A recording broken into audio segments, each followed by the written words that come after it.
The Burgess Animal Book for Children by Thornton W. Burgess. Chapter 9.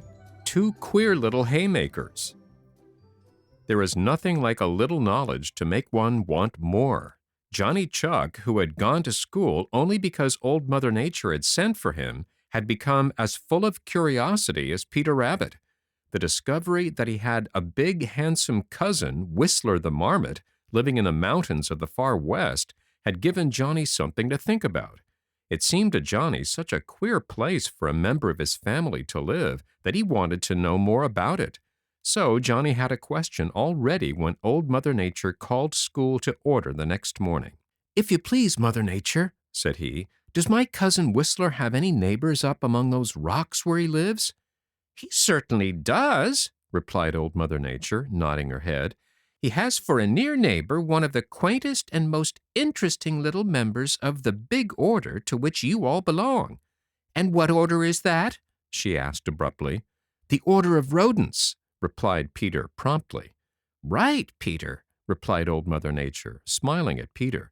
"I asked that just to see if you really are learning. I wanted to make sure that I'm not wasting my time with you little folks. Now this little neighbor of Whistler is Little Chief Hare." Instantly, Peter Rabbit and Jumper the Hare pricked up their long ears and became more interested than ever, if that were possible. "I thought you had told us all about our family," cried Jumper, "but you didn't mention Little Chief." "No," said Old Mother Nature, "I didn't, and the reason I didn't was because Little Chief isn't a member of your family. He's called Little Chief Hare, but he isn't a hare at all, although he looks much like a small rabbit with short hind legs and rounded ears. He has a family all to himself and should be called a pika. Some folks do call him that, but more call him a coney, and some call him the crying hare. This is because he uses his voice a great deal, which is something no member of the hare family does. In size, he's just about as big as one of your half-grown babies, Peter, so you see he really is a very little fellow. His coat is grayish-brown, his ears are of a good size, but instead of being long, are round. He has small bright eyes, his legs are short, his hind legs being very little longer than his front ones. He has hair on the soles of his feet, just like the members of the hare family." "What about his tail?" piped up Peter Rabbit. You know Peter is very much interested in tails. Old Mother Nature smiled. "He is worse off than you, Peter," she said, "for he hasn't any tail at all. That is, he hasn't any that can be seen. He lives way up among the rocks of the great mountains above where the trees grow and often is a very near neighbor to Whistler." "I suppose that means he makes his home down in under the rocks, the same as Whistler does," spoke up Johnny Chuck. "Right," replied Old Mother Nature. "He is such a little fellow that he can get through very narrow places, and he has his home in barns way down in among the rocks." "Barns!" exclaimed Happy Jack Squirrel. "Barns? What do you mean by barns?"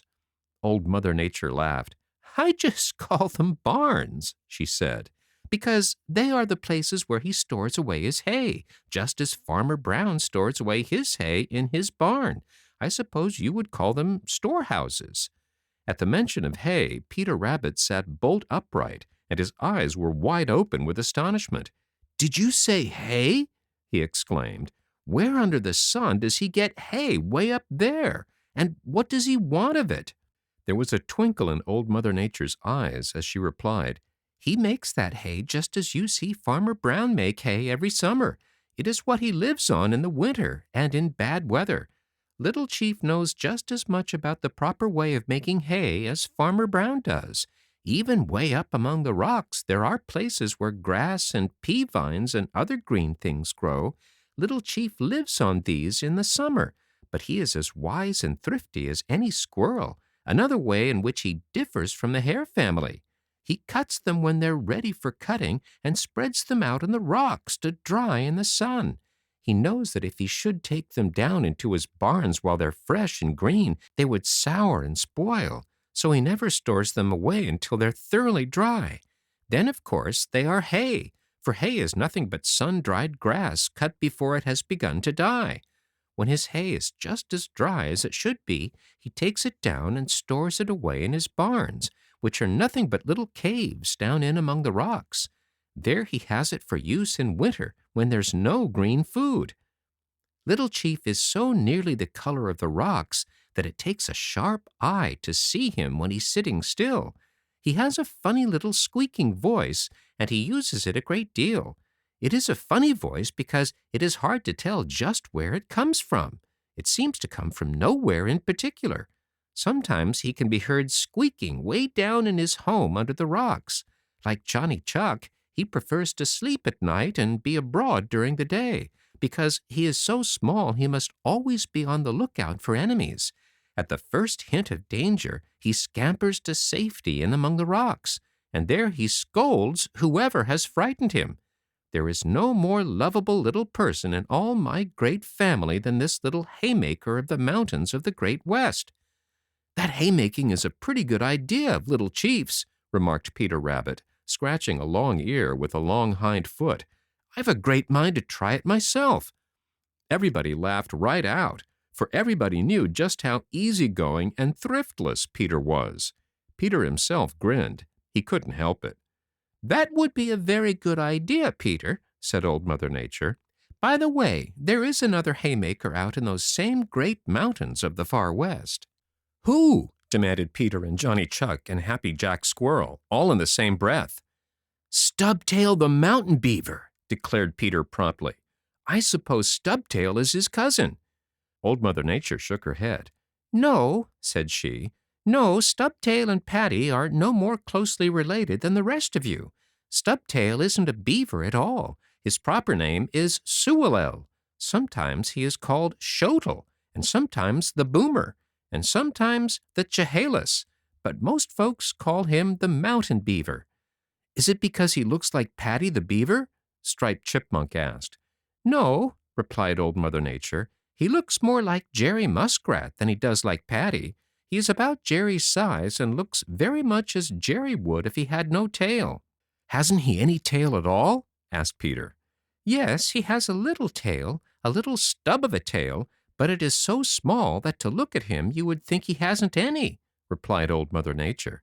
He is found out in the same mountains of the far west where Whistler and Little Chief live, but instead of living way up high among the rocks, he is at home down in the valleys, where the ground is soft and the trees grow thickly. Stubtail has no use for rocks. He wants soft, wet ground where he can tunnel and tunnel to his heart's content. In one thing, Stubtail is very like Yap Yap the prairie dog. What is that?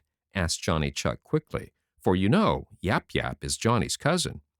In his social habits, replied Old Mother Nature, Stubtail isn't fond of living alone. He wants company of his own kind. So, wherever you find Stubtail, you are likely to find many of his family. They like to go visiting back and forth. They make little paths between their homes and all about through the thick ferns, and they keep these little paths free and clear, so that they may run along them easily. Some of these little paths lead into long tunnels. These are made for safety. Usually the ground is so wet that there will be water running in the bottom of these little tunnels. What kind of a house does Stubtail have? Inquired Johnny Chuck interestedly. A hole in the ground, of course, replied Mother Nature. It is dug where the ground is drier than where the runways are made. Mrs. Stubtail makes a nest of dried ferns, and close by they build 2 or 3 storehouses, for Stubtail and Mrs. Stubtail are thrifty people. I suppose he fills them with hay, for you said he's a haymaker, remarked Happy Jack Squirrel, who was always interested in storehouses. Yes, replied Old Mother Nature, he puts hay in them. He cuts grasses, ferns, pea vines, and other green plants, and carries them in little bundles to the entrance to his tunnel. There he piles them on sticks so as to keep them off the damp ground, and so that the air can help dry them out. When they're dry, he takes them inside and stores them away. He also stores other things. He likes the roots of ferns. He cuts tender young twigs from bushes and stores away some of these. He's fond of bark. In the winter he's quite as active as in summer and tunnels about under the snow. Then he sometimes has Peter Rabbit's bad habit of killing trees by gnawing bark all around, as high up as he can reach. "Can he climb trees?" asked Chatterer the Red Squirrel. "Just about as much as Johnny Chuck can," replied Old Mother Nature. "Sometimes he climbs up in low bushes or in small, low-branching trees to cut off tender shoots, but he doesn't do much of this sort of thing. His home is on the ground. He's most active at night, but where undisturbed, is out more or less during the day. When he wants to cut off a twig, he sits up like a squirrel and holds the twig in his hands while he bites it off with his sharp teeth." "You didn't tell us what color his coat is," said Peter Rabbit. "I told you he looked very much like Jerry Muskrat," replied Old Mother Nature. "His coat is brown, much the color of Jerry's, but his fur is not nearly so soft and fine." "I suppose he has enemies, just as the rest of us little people have," said Peter. "Of course," replied Old Mother Nature. "All little people have enemies, and most big ones, too, for that matter. King Eagle is one, and Yowler the Bobcat is another. They are always watching for Stubtail. That is why he digs so many tunnels. He can travel under the ground then. My goodness, how time flies! Scamper home, all of you, for I have too much to do to talk any more today."